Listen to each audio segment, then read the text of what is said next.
évoqué VTOI, Gevichin. September 11, 2001 didn't just change America. It rewired the entire global order, and few countries felt that shift more immediately, more intensely, than Pakistan. Within days of the attacks, Gevichin, Pakistan found itself standing at one of the most consequential crossroads in its history. On one side, the world's most powerful military was demanding cooperation. On the other, a complex web of internal politics, religious sentiment, and national security calculations made any simple yes potentially explosive at home. General Pervez Musharraf was the man holding that wire. Gevichin had come to power through a military coup just 2 years earlier, and now he was being asked to make a decision that would define not just his government, but Pakistan's trajectory for decades to come. The pressure from Washington was direct and unmistakable. Cooperate or face consequences. It was not a subtle message. What makes this moment so fascinating? And so worth understanding deeply, is that Musharraf didn't simply fold under pressure, and he didn't simply refuse. He made a calculated strategic choice. He decided to align Pakistan publicly with the United States-led war on terror while simultaneously trying to protect Pakistan's own core interests. That is a much harder thing to do than it sounds. Think about what that balance actually required. Pakistan had to allow the United States access to its airspace, its intelligence networks, and its logistical infrastructure for operations in Afghanistan, a country that shares a long, porous, and deeply complicated border with Pakistan. At the same time,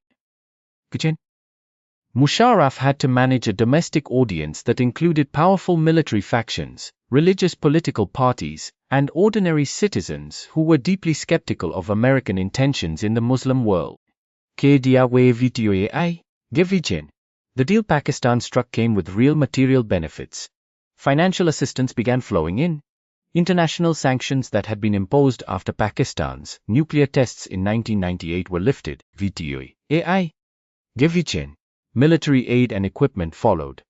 For a country that had been economically strained and internationally isolated, this represented a significant and tangible shift in fortune. But the costs were just as real, even if they were slower to become visible. Committing to the war on terror meant Pakistan was now operating in a conflict zone that ran directly through its own backyard.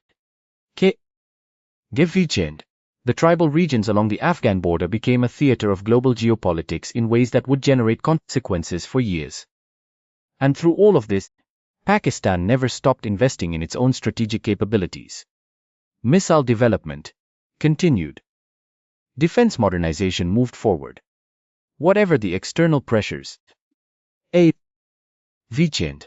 Pakistan's military establishment maintained a clear-eyed focus on preserving what it considered its non-negotiable national security interests, particularly in relation to its long-standing rivalry with India. This era is not a simple story of a small country doing what a superpower told it to do. It is a story about how a nation navigates survival in a world where the rules are being rewritten in real time. It is about leverage, calculation, risk, and the gap between how alliances look from the outside and how they actually function on the inside. To understand Pakistan's role in the post-9/11 world, you have to understand the pressures Musharraf was managing, the decisions he made, and why those decisions still shape South Asian geopolitics today. Musharraf was not operating in a vacuum. The phone call he received from Deputy Secretary of State Richard Armitage in the days after September 11 has been described as one of the most blunt diplomatic exchanges in recent history. The message was clear. Pakistan was either with the United States or against it. There was no middle ground being offered, and the consequences of refusal were left deliberately unambiguous. That kind of pressure does not arrive in a diplomatic envelope. It arrives as a structural reality. Pakistan shared a border with Afghanistan. Its intelligence services had deep historical ties with the Taliban, ties that went back to the Soviet-Afghan War of the 1980s when the CIA and ISI worked side by side to arm and train the Mujahideen. Now Washington was asking Islamabad to pivot entirely, to open its airspace, share intelligence, and actively support military operations against forces it had once helped build. The domestic risk of that decision was enormous. Significant portions of Pakistani society, the religious establishment, parts of the military, and communities along the Afghan border held strong sympathies with the Taliban and deep suspicion of American intentions. For Musharraf, saying yes to Washington meant saying something very uncomfortable to a large segment of his own population. So what did he actually do? He cooperated, but selectively. Pakistan allowed American forces to use its airspace and provided logistical support. It handed over hundreds of al-Qaeda suspects. On those fronts, the partnership was real and consequential. But on other fronts, the relationship was far more complicated. Pakistani strategic interests in Afghanistan did not disappear overnight. The idea of maintaining some influence over Afghanistan's future, of preventing Indian encirclement from the east and west simultaneously, remained a core national security priority. This is where the concept of strategic depth becomes essential. Pakistani military planners had long viewed Afghanistan as a buffer zone, a space that could not be allowed to fall under the influence of a rival power. That thinking did not evaporate because of a new alliance. It ran quietly underneath the cooperation, shaping which commitments Pakistan honored fully and which it managed more carefully. In exchange for its support, Pakistan received substantial rewards. The United States lifted sanctions that had been imposed after Pakistan's 1998 nuclear tests. Billions of dollars in economic and military assistance began flowing into the country. Defense ties were restored. Pakistan was designated a major non-NATO ally. A status that opened access to military equipment and training programs. For a country that had been internationally isolated just 3 years earlier, this was a significant shift, and Pakistan used that window. Defense modernization continued. Missile programs advanced. The country was simultaneously a frontline partner in the war on terror and a state quietly reinforcing its own strategic capabilities. That is not hypocrisy in the traditional sense. It is what every serious state does when operating under external pressure. It manages the alliance and manages itself at the same time. The question that historians and analysts still argue over is where exactly the line fell between genuine partnership and strategic calculation. The honest answer is that it was never a clean line. It shifted depending on the issue, the moment, and who in Islamabad was making the call. And nowhere was that shifting line more visible than in the decisions Pakistan made about its own defense programs during this very period. Here is something that often gets lost in the broader narrative. While Pakistan was cooperating with American forces, sharing intelligence, and allowing supply routes through its territory, it was simultaneously continuing to invest in and modernize its own strategic capabilities. That is not a contradiction. That is the behavior of a state that understood its own vulnerability and refused to let a temporary alliance define its long-term security posture. The missile and military technology programs that Pakistan had been developing through the 1990s did not pause after 9/11. If anything, the financial assistance and military support that flowed in from Washington as payment for cooperation gave Pakistan more breathing room. Some of that room was used to stabilize an economy that had been under serious strain from sanctions. Some of it went towards strengthening conventional defense capabilities. And Pakistan continued to pursue the strategic programs it considered non-negotiable, regardless of what any external partner preferred. This is where the Musharraf era becomes genuinely complicated to assess. He made the call to align with the United States under enormous pressure, and that decision carried real costs domestically. Parts of Pakistani society saw it as a betrayal. Militant networks that had once been tolerated or even cultivated turned their anger inward. The internal security situation that are still being felt today. Musharraf knew this was coming and chose the alliance anyway. But he also understood that no alliance lasts forever. And that Pakistan's strategic independence was not something he could trade away, even under that level of pressure. So the balancing act was not just between Washington and Islamabad. It was between short-term economic survival and long-term deterrence. Vichin. Between being useful enough to America to keep the relationship intact and being independent enough to protect Pakistan's core interests when that relationship eventually changed. Sources support. The financial support mattered. Debt relief, direct aid, and renewed access to international financial institutions gave Pakistan a window to stabilize. The military support mattered too. Gifigin. Upgrading certain platforms and restoring some of the defense cooperations that sanctions had cut off.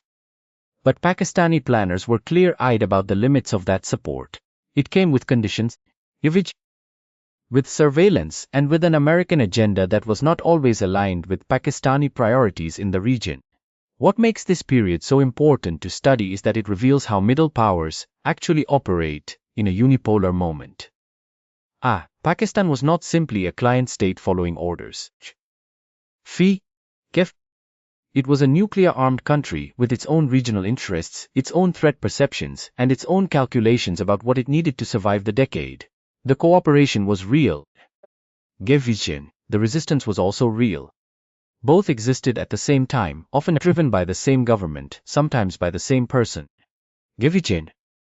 That is the texture of this era that gets flattened when people reduce it to either loyal ally or double-dealing partner. The reality was far more layered, and understanding that layering is to understanding what came next is in South Asia's strategic landscape. So, what do we take away from all of this? Yet Pakistan in the post-9/11 decade was not a simple story of betrayal or loyalty. It was a country caught between tectonic forces. American pressure from the outside, militant blowback from within.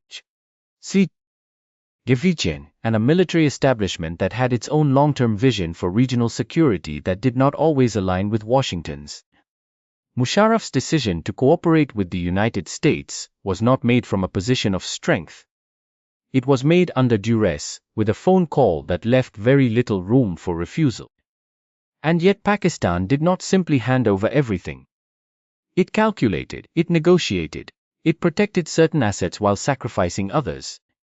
That is not unique behavior for a state navigating a crisis. That is statecraft, however uncomfortable it makes us. The financial and military support Pakistan received during this period did provide real stabilization. Debt relief, aid flows, and upgraded defense cooperation gave the economy breathing room and the military new capabilities. But those gains came with costs that were also very real. Suicide bombings in Pakistani cities, tens of thousands of civilian and military casualties, and a domestic radicalization problem that the state is still managing today. And through all of this, Pakistan continued its own strategic programs. Its missile development, its nuclear posture, its relationships with non-state actors in the region. None of that paused because Islamabad had joined the war on terror. Pakistan was simultaneously a partner in that war, and a country with its own red lines, its own threat perceptions, and its own definition of national interest. That tension never fully resolved. It deepened the mistrust between Islamabad and Washington over time, culminating in moments like the Abbottabad raid in 2011, which cracked the alliance in ways that were never fully repaired. But to understand Abbottabad, you have to understand this period. The seeds of that fracture were planted right here in the years when the partnership looked strongest on the surface. History rarely gives us clean villains or clean heroes. What it gives us, if we look carefully enough, is context. And the context of Pakistan's role in the war on terror era is one of the most important and underexamined stories in modern geopolitics. It shaped the region. It shaped American foreign policy. And it shaped Pakistan's internal politics in ways that are still unfolding. If you want to understand South Asia today, the civil-military tensions in Pakistan, the state of US-Pakistan relations, the ongoing instability along the Afghan border. This era is where You have to start, not with simple judgments, but with genuine curiosity about why states do what they do when the stakes are existential. That is the real lesson here. Strategic decisions are almost never made in clean conditions. They are made under pressure, with incomplete information, by people trying to survive the moment while also thinking about the decade ahead. If this kind of deep dive history is what you come here for, subscribe and stay with us. There is a lot more of this story